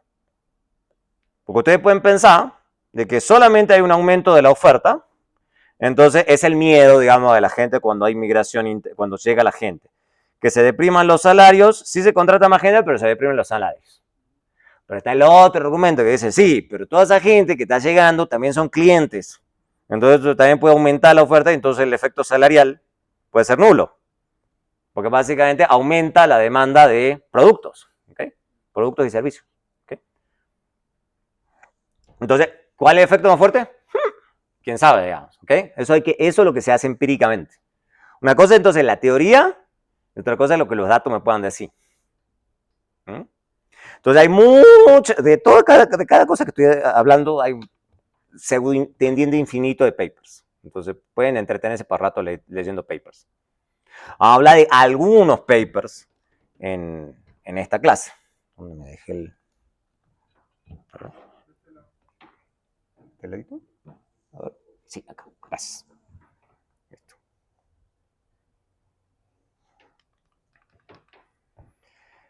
Entonces, como el mercado es perfectamente competitivo, entonces la firma contrata según el salario de equilibrio del mercado. Entonces, para una firma en particular, viene el salario de equilibrio y lo que hace la firma individual perfectamente competitiva, ella tiene el valor de su producto marginal y lo iguala al salario y esta es la cantidad de gente que contrata y chao. ¿Ok? Eso es el mercado perfectamente competitivo. ¿Mm? Entonces hay un salario de equilibrio, pero la firma, como es súper pequeña en el mercado, no tiene poder, no elige el salario, lo viene dado y solamente elige cuántos trabajadores contrata a ese salario. Esa es la teoría. ¿Ok? Entonces, para esta firma individual, la curva de oferta de trabajo se observa es infinitamente elástica para la firma. ¿Ok? La firma perfectamente competitiva ve esto. El precio viene dado. ¿Ok? Eso es lo que ella ve. No ve nada más. Individualmente hablando. ¿Ok? Entonces, eso hace que el costo promedio es igual al costo marginal e igual al salario, porque es plana. ¿Okay? Sencillito. ¿Okay? O sea que el costo medio salarial es igual al costo marginal del trabajo. Sencillo también. Entonces, básicamente, para una firma perfectamente competitiva, esto es cierto. ¿Okay? Pero tiene que ser perfectamente competitiva. Estamos suponiendo competencias perfectas, en este caso. ¿Mm? En el equilibrio, como siempre, obviamente el valor del producto marginal es igual al salario. Porque eso es lo que hacen todas las firmas. Todas las firmas actúan así. Entonces, todas las firmas lo que hacen es igualar el valor del producto marginal igual al salario. Y además son competitivas en el mercado del producto. Entonces, todas llegan a este punto. Todas. ¿Okay? Lo que puede variar es quizá la cantidad, porque depende, digamos, de cada firma, a menos que supongamos que son todas exactamente iguales, que también es otro supuesto que se puede hacer. Pero incluso suponiendo que son un poquito diferentes en su función de producción, todas en una de esas contratan alguna cantidad diferente de trabajadores, pero todo el mundo paga la misma cantidad. ¿Okay? Todo el mundo paga la misma cantidad a todos sus trabajadores, porque el salario viene dado. ¿Okay? Ahora, de nuevo, estamos haciendo un montón de supuestos, después lo vamos a ir relajando. Entonces, obviamente, la cantidad, lo que hace cada firma, contrata trabajadores y en función de lo que contrata cada trabajador se obtiene una cantidad de equilibrio. Sencillo. ¿Okay? Para la cantidad inferior, la firma obtendría ganancias contratando trabajadores porque ahí el valor del producto marginal es mayor al salario y de vuelta, si produce cantidades superiores, el valor del producto marginal es inferior al salario. Entonces, se queda siempre ahí. O sea, se dice, es un equilibrio que se dice estable también. Porque básicamente, contratando más se pasa, contratando menos podría obtener ganancias. Entonces también se dice que con todo estos supuestos, esto es un equilibrio estable. ¿Ok? Es un equilibrio estable. Yo voy a buscar mantener esa igualdad, siempre. ¿Ok? Si cambia algo, obviamente en la economía, esto cambia, ese equilibrio cambia. Pero siempre voy a buscar ese equilibrio, ¿okay? Para la firma individual, perfectamente competitiva. ¿Okay? Entonces, ¿por qué se dice que eso es eficiente? Esa es una buena pregunta. Eficiente. Vamos hablando solo de eficiencia. No, volvemos a lo que yo les decía al comienzo acá. No estamos hablando de distribución, equidad, justicia, nada. Acá estamos hablando solamente de eficiencia. Solo en términos de eficiencia, en términos de distribución de los recursos escasos de la economía. ¿Por qué se considera que bajo todos esos supuestos la asignación del trabajo en un mercado perfectamente competitivo se dice eficiente? ¿Okay? ¿Cómo definimos eficiencia además? Ese es otro gran problema. Entonces, la asignación del trabajo se dice que es eficiente si es asignado allí donde tiene mayor valor. ¿Okay? De vuelta, suponiendo que el mercado es competitivo. ¿Okay? O bien donde se logra la mayor cantidad de producto de ese trabajo, ¿ok? Obviamente estamos suponiendo que el trabajo es homogéneo en todos lados. O sea, básicamente eso implica en general que el valor del producto marginal en todos los mercados tiene que ser idéntico, ¿ok? Ahí es donde se obtiene lo máximo, ¿ok? Las firmas de diferentes industrias contratan de forma eficiente, entonces todas buscan esto. Todas buscan eso. Si alguna no lo hiciera, alguna podría obtener ganancias contratando más o menos, ¿ok? Entonces, básicamente, ese es el punto más eficiente para toda la firma. Entonces, este es el clásico ejemplo donde dice como que hay la famosa mano invisible, digamos. O sea, es como cada una actuando en forma individual llega a un resultado socialmente óptimo. ¿Ok? Obviamente, esto es un resultado teórico. Después, en otro escenario podríamos debatir sobre qué tan cierto es eso, pero acá en la teoría, bajo todo su supuesto, eso es cierto y es eficiente. ¿Ok? Básicamente, si cualquiera se desvía de esto, entonces están en un estado ineficiente, porque podrán obtener ganancias o alguno está obteniendo pérdidas. ¿Okay? Entonces es ineficiente. Entonces es el más eficiente porque hace que W sea igual en todas. Entonces en todos lados pagan el mismo salario. ¿Okay? Entonces todo el mundo tiene el mismo costo de oportunidad. Entonces ningún trabajador tiene tampoco incentivos a moverse, porque a todo el mundo le están pagando lo mismo. ¿Okay? Entonces todo el mundo se queda igual. Entonces eso se dice, un equilibrio estable. Un equilibrio estable. Entonces, eso es lo que está pasando. Entonces, este es el equilibrio del mercado, esto es lo que iguala a cada firma, entonces esta firma puede contratar esta cantidad de trabajadores, esta cantidad de trabajadores, esta cantidad de trabajadores. Pero en todos lados, el valor del producto marginal es el mismo. ¿Okay? El valor del producto marginal es exactamente el mismo en todas las firmas del mercado. Y ninguna tiene incentivo a desviarse. ¿Okay? Esa es la idea. Para que esto ocurra, obviamente tenemos que lograr que el mercado sea competitivo. O sea, que cada una tome a W como dado. Que el mercado del producto además sea competitivo, para que todas las firmas tomen a P como dado. ¿Ok? Entonces vamos a ver, eso es la competencia entonces perfecta. Eso es competencia perfecta. Ahora sí nos vamos a empezar, y acá donde se vuelve divertido esto, porque el mercado perfecto siempre es muy bonito, como una herramienta inicial, pero lo divertido empieza cuando uno empieza a suponer, por ejemplo, monopolios. Obviamente, ese es un extremo. Entonces, un extremo es el mercado competitivo y el otro extremo es monopolio. La realidad típicamente es un mix de las dos. ¿Ok? Normalmente no hay un monopolio puro, normalmente no hay mercados perfectos. ¿Ok? Normalmente la realidad es un punto intermedio. Pero veamos qué pasa, por lo menos en la teoría, si hay monopolio en el mercado de productos. ¿Ok? Entonces, un monopolista ya no toma el P como dado. ¿Ok? Recordemos, monopolista es un único oferente del producto. ¿Okay? Del producto, no hablando de la contratación en este punto al menos. Entonces, como el monopolista es del mercado del producto, puede elegir cuánta cantidad y qué precio cobrar. ¿Ok? Esa es la idea de un monopolista. El monopolista puede elegir o elige el precio o elige la cantidad. No puede elegir las dos, porque él está restringido por la demanda de mercado, obvio. ¿Ok? Pero tiene poder de mercado en el sentido que puede elegir los precios. Entonces no toma el precio como dado. O sea, básicamente él sabe que para vender más tiene que bajar precios. Y que si sube los precios va a vender menos. ¿Okay? Porque de nuevo es monopolista. Él no tiene ninguna amenaza de que alguien le compita. ¿Okay? Es diferente a un competidor perfecto. El competidor perfecto sabe que si sube los precios, nadie le compra a él. O si se baja los precios, nadie le compra a él. ¿Okay? Porque todo el mundo tiene el mismo precio. En cambio, acá sí, porque es monopolista. Entonces, él no tiene ninguna amenaza de ninguna otra firma. Entonces, el monopolio ve la totalidad de esa demanda del producto, ¿ok? Y él sabe que puede elegir cualquiera de esos precios, esas combinaciones de precio y cantidad. Entonces, los beneficios, volviendo a la teoría, siempre van a estar dados por esto, ¿ok? Eso sí, eso es constante, ya sea competencia o monopolio. Y lo que hace la firma, de vuelta, es derivar esto respecto a la cantidad, ¿ok? E iguala ingreso marginal al costo marginal. Esto ya lo tienen que haber visto en alguna clase. Estoy haciendo una cosa rápida. Esto sí lo vieron, ¿no? ¿Ok? En alguna clase de micro. Ok, bueno. Si no se acuerdan, repasen. ¿Ok? Listo. Entonces, esto es ingreso marginal igual al costo marginal. Dicho eso, lo que se quiere es lo que se les había enseñado. Dice, bueno, lo que pasa es que una firma competitiva tiene esto, entonces para la firma competitiva el precio es igual a su costo marginal. Porque esto no lo puede tocar. ¿Ok? Entonces igual a precio a costo marginal. Fácil. Ahora bien, cuando hay monopolio, en cambio, él sabe que puede cambiar el precio del producto cuando cambia la cantidad. Él lo sabe. Entonces ahí, dado que el ingreso, y esto es el ingreso marginal, ¿no? Esta es porque es la derivada, ¿no? De este producto. Es la derivada del de la izquierda por esto sin derivar, por la derivada de esto por esto sin derivar, ¿no? ¿Se acuerdan de la regla del producto? Una derivada, bueno, ahí está.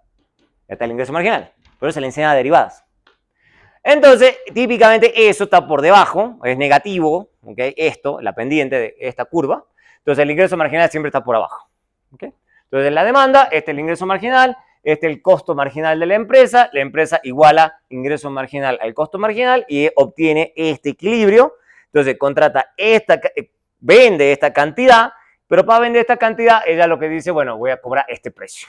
Entonces, el ejemplo clarísimo que le decían a ustedes, el efecto de un monopolio en el mercado del producto es que el monopolista ofrece menos que en competencia perfecta y cobra más. ¿Ok? Entonces les decía, hay una pérdida de eficiencia que es dada por ese triángulo. Eso en términos del producto, que eso ya lo deberían manejar. ¿Ok? Entonces, vamos a ver ahora lo que nos interesa en realidad, los efectos de esta clase, la demanda de factores. ¿Okay? Específicamente la demanda de trabajo. Obviamente, ¿qué va a pasar? Como los beneficios de la firma están dados por esto, ¿ok? Acá la cosa sí es un poquito más enredada, porque acá estoy poniendo beneficio de la firma y ingreso total menos costo total. Pero yo sé que el ingreso total es precio del producto por cantidad, salario y estamos suponiendo que él es competitivo en el mercado de factores, entonces esta es la ecuación para los factores, para los costos. Pero al mismo tiempo yo sé, porque acá lo que quiero es la demanda de factores, que la demanda es una demanda derivada. Entonces yo sé que el precio es por la función de producción Entonces, esto de la función de producción sí depende de la cantidad de trabajo y capital que el monopolista contrate, el precio y el capital, el trabajo y el capital. ¿Ok? Ahora sí toma la derivada. Esa es la parte pesada. Entonces puedo derivar la derivada de esto respecto al salario. Entonces tengo que hacer toda la derivada, especialmente hacia la última. Entonces saco esto. Esto es la derivada, porque esto es por regla de la cadena. La derivada de esto respecto a la cantidad de la función de producción respecto al trabajo. Regla de la cadena. ¿Se acuerdan de regla de la cadena? Regla de la cadena. Entonces tenemos esto. Una vez que tenemos esto, ahora sí, a una derivada, como siempre hay maximización, lo igualo a 0. Dicho eso, lo igualo a 0, hago un poco de matemática nada más, y tengo este bichito acá, ¿okay? Por el producto marginal menos el salario. Entonces fíjense que ahí ya no me queda solamente el producto por el valor del producto marginal, me queda este término que no se va. Entonces, el monopolista no va a igualar el valor del producto marginal igual al salario. Esa va a ser la consecuencia. ¿Por qué? Porque es lo que está queriendo igualar el ingreso marginal por el producto marginal igual al salario. Entonces, esta es lo que se diría una asignación ineficiente de los factores. ¿Ok? Entonces, un monopolista, incluso siendo solamente monopolista en el mercado del producto, termina generando ineficiencias en el mercado de trabajo. ¿Por qué? Porque el ingreso marginal típicamente está por debajo del precio. ¿Okay? Entonces el monopolista en el mercado del producto contrata menos trabajadores que una firma competitiva. ¿Okay? Porque necesita menos trabajadores, porque él quiere vender menos. ¿Okay? Esa es la idea. Entonces se tiene una pérdida de eficiencia dado por el triángulo en esta firma. Entonces, él sí ve este salario, pero no iguala el valor del producto marginal al salario. Él iguala acá. O sea, esto sería la cantidad competitiva, esta es la cantidad de monopolio. Entonces él termina contratando menos. Entonces esta es la pérdida de eficiencia que hay en el mercado, ¿okay? En el mercado de trabajo. O sea, básicamente, solo con ser monopolista en el mercado de los factores, en el mercado, perdón, del producto, termina generando una ineficiencia en el mercado de los factores, ¿okay? Porque esto es el valor del producto marginal y este es el producto del ingreso marginal por el producto marginal. Es por eso. ¿Okay? Porque le iguala no acá, sino que le iguala aquí. O sea, él se está moviendo básicamente de ser competitivo a ser no competitivo. Cuando es no competitivo, contrata menos. Punto. ¿Okay? Entonces contrata menos de lo óptimo, digamos, que es lo de la competencia típicamente. Entonces, obviamente, ¿qué está pasando? La curva de demanda es más inelástica que la demanda de competitiva. Eso es un poco lógico, ¿no? O sea, porque en vez de contraataca, entonces esta es la curva para él. ¿Okay? Esta es la curva sería del mercado competitivo, pero él lo hace así, entonces es más inelástico, un poco lógico. Y produce menos cantidad que una firma competitiva, por lo que usa menos trabajo y menos capital. Usando menos de las dos cosas. ¿Ok? Lo que paga el monopolista entonces es lo mismo que una firma competitiva. Eso sí es cierto. ¿Ok? O sea, porque sí es competitivo en el mercado de factores. ¿Ok? Estamos suponiendo eso. Que es monopolio solo en el mercado de productos. Entonces sí les paga todo lo mismo. Pero la cantidad que contrata el monopolista no es la misma de competencia. ¿Ok? Entonces básicamente él termina llegando a un punto en donde el valor de lo que él está contratando a nivel monopólico es mayor al salario, ¿okay? De competencia. El salario que está en equilibrio en el mercado de factores. ¿Okay? Contrata menos de lo eficiente. Esa es la idea. Entonces, en términos de la condición de eficiencia, hay muy pocos trabajadores contratados por el monopolista y demasiados trabajadores en las demás industrias. ¿Okay? O sea, porque básicamente lo que estamos suponiendo, obviamente, en esta cosa es que todo está en equilibrio. Entonces, obviamente, cuando el monopolista contrata menos gente, esa gente no se queda dando vueltas, digamos, se contrata en otros lugares. Pero siempre al mismo salario de equilibrio en el mercado de factores. Entonces hay una pérdida de eficiencia dado por el triángulo de la figura y la ganancia social, esa pérdida de eficiencia es la ganancia que se obtendría de contratar a esa gente adicional. ¿Okay? Por el monopolista. A ver, ¿cómo estamos? Sí, estamos súper bien. Bien, eso es las consecuencias de un monopolio en el mercado del producto. Dicho eso, ahora vamos a entrar a la parte más divertida, que es cuando ya suponemos, por ejemplo, monopsonio. Monopsonio. Que esto sí no creo que lo hayan visto. Entonces acá estamos suponiendo de vuelta, supongan el caso que habíamos estudiado en las clases pasadas, por ejemplo, Walmart. ¿Ok? Walmart. Entonces suponemos que hay una firma grande, especialmente en una zona geográfica, que tiene el monopolio de la contratación. ¿Ok? Entonces ella sí puede imponer los salarios. Esa es la idea. Entonces estamos suponiendo monopolio por el lado de, no de la oferta, sino del lado de la demanda. ¿Ok? Entonces vamos a estudiar el caso de una única firma contrata en el mercado de trabajo. Obviamente también puede ser un grupo de firmas que coludan, también puede pasar. ¿Okay? En juegos a veces se hace esto. Por ejemplo, lo que decía, Ciudad Factoría es el ejemplo de manual. Eso, por ejemplo, es, bueno, el Walmart es un ejemplo, pero por ejemplo también podría ser una empresa, por ejemplo, que hace minería. Entonces hay una minera en una, no sé, qué cantidad de kilómetros a la redonda. Entonces se considera ciudad factoría, o puede ser una fábrica, por eso se llama ciudad factoría el término, donde esa fábrica contrata tanta gente que tiene poder en el mercado de factores. Walmart, que es el que ya hemos hablado, hemos visto el paper y todo, y hay un argumento ahí en el libro que estuve leyendo que es el caso de enfermería, me parece medio raro, pero el argumento es que dice que básicamente las enfermeras es como que los hospitales ejercen cierto grado de poder monopsónico porque las enfermeras, como que los hospitales, en Estados Unidos al menos, ese es el argumento, como que hay demasiadas enfermeras para los hospitales, entonces los hospitales tienen poder de monopolio porque como contratan una cantidad significativa de enfermeras para los hospitales, pueden decidir qué precios pagarles. Y hay cierta evidencia de que eso es cierto. ¿Okay? Pero no estoy seguro de cómo funciona exactamente ese poder. En este caso, en las otras dos son más claras. En este caso no lo tengo tan claro. Obviamente hay ciertos argumentos que en las recesiones muchas firmas ganan mucho poder de mercado. O sea, por ejemplo, pasa que acá no había tantas crisis, pero por ejemplo en Argentina sí pasaba que, por ejemplo, para empleados de bomba de gasolina, cuando hubo crisis fuertes, por ejemplo, pedían que la gente tuviese título universitario para ser empleado de una bomba de gasolina. Eso parece medio ridículo, digamos, pero en una recesión eso sí es posible. ¿Por qué? Porque básicamente los pocos puestos de trabajo que se generan son súper escasos. Entonces la gente, o sea, básicamente los pocos que pueden generar puestos de trabajo ganan mucho poder, ¿okay? En una recesión.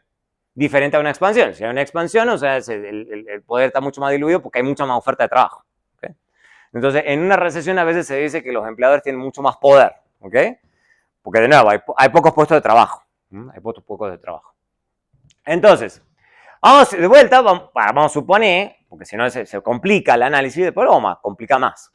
Vamos a suponer que en el mercado, que es monopsónico en el mercado de trabajo, pero sí es competitivo en el mercado del producto, como para que esto sea fácil.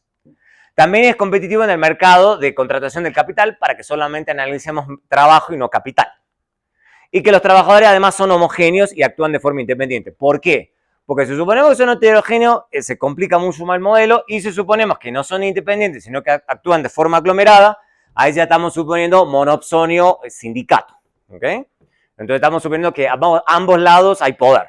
¿Okay? Acá estamos suponiendo que son independientes. La información es perfecta y no hay costo de movilidad. Esos son los típicos. Entonces, si es monopsonista, eso le permite elegir, ¿okay? ¿A qué salario contratar? El monopsonista en el mercado de trabajo se enfrenta a toda la oferta del mercado laboral, sabiendo que debe ofrecer mayor salario para contratar más trabajadores. O sea, la inversa que con el monopolio. ¿Okay? Entonces, ¿cómo funciona en este caso? Entonces, los beneficios están dados por esta ecuación, la misma de antes, pero ahora acá. Esta es la clave. ¿Okay? Acá, en cambio, esto viene dado, esto lo elige, esto viene dado. Entonces, esta es la función de producción, esto es la señalización de que es un monopsonio, y esto viene dado, que es señalización que es competitivo en el mercado de capital, competitivo en el mercado de producto. ¿Okay?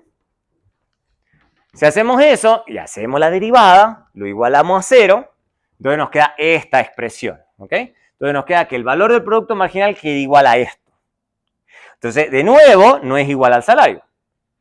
No es igual al salario. O sea, básicamente, en cualquier caso que ustedes se desvíen de competencia perfecta, el valor del producto marginal no es igual al salario. ¿Ok? Eso es lo que pasa todo el tiempo, en el momento que ustedes se desvían de competencia perfecta. Entonces, básicamente, este es el valor del producto marginal, pero este es el costo marginal del trabajo para él. O sea, porque básicamente él sabe que tiene que pagar el salario, pero sabe que a medida que quiera contratar más, él va a cambiar los salarios. Algo que no pasa en competencia perfecta. O sea, en competencia perfecta, ustedes están asumiendo que él puede contratar todas las cantidades que él quiera, digamos, al nivel salarial. Acá no. Él sabe que si quiere que si va a contratar más, le toca bajar salarios. Y si quiere contratar menos, le toca subir salarios. ¿Okay? Y así de simple. ¿Okay?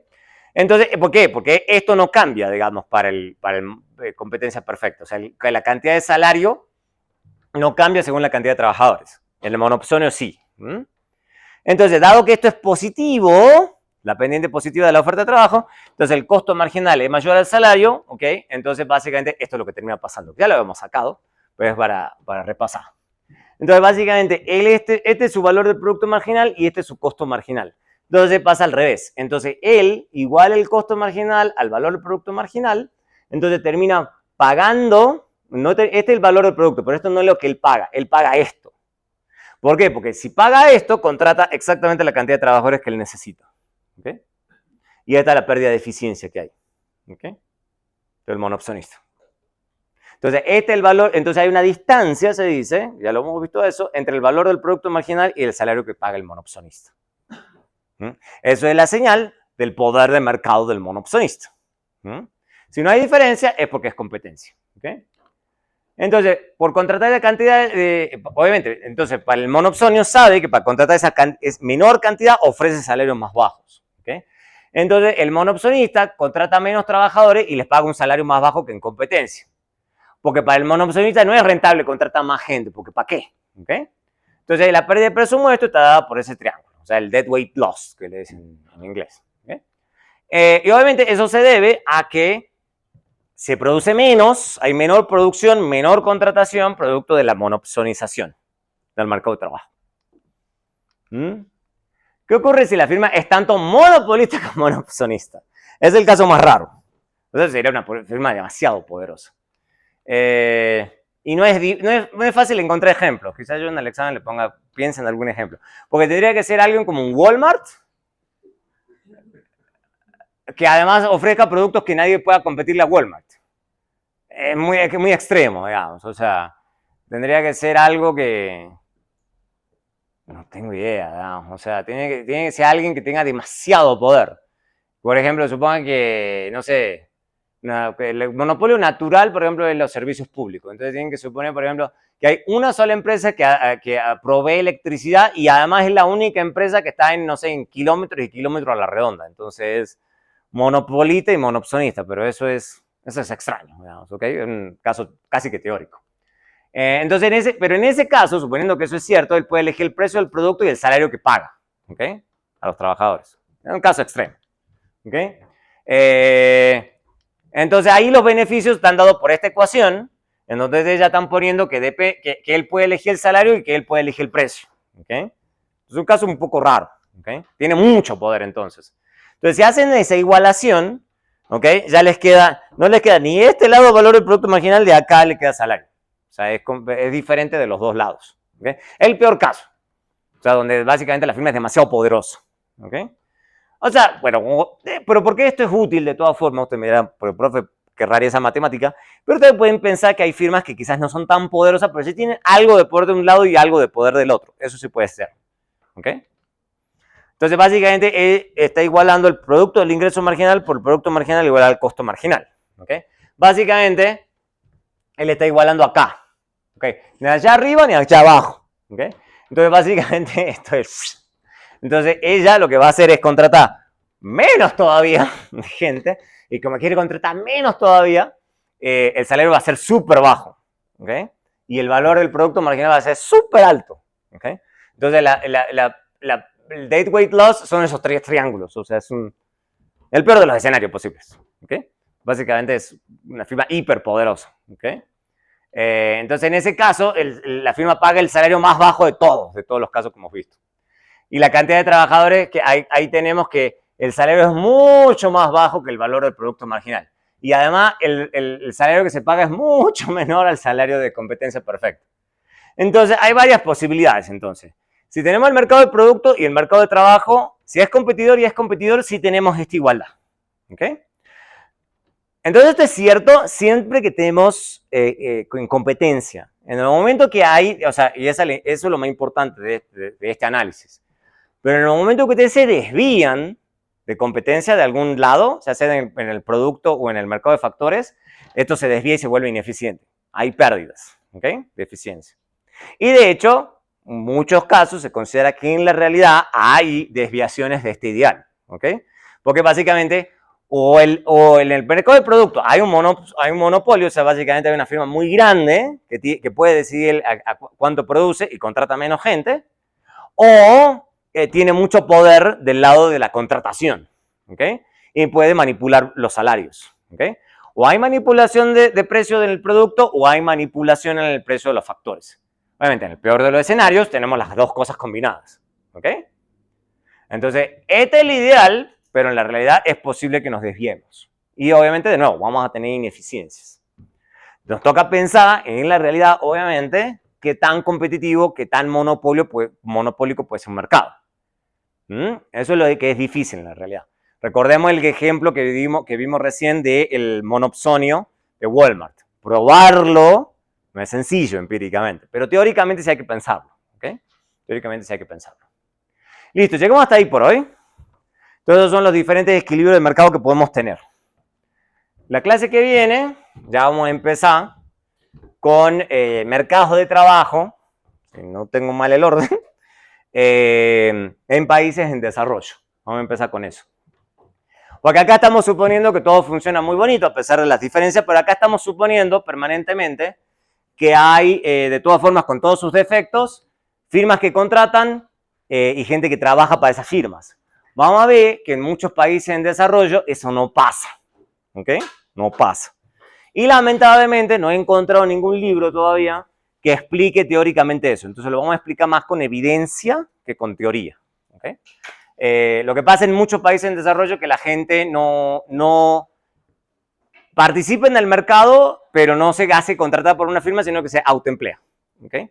El cuentapropismo. Vamos a hablar un poquito de eso y qué pasa principalmente eso en los mercados en desarrollo. Y vamos a ver qué son los países en desarrollo y todo ese tipo de cosas. Entonces vamos a empezar con eso este miércoles.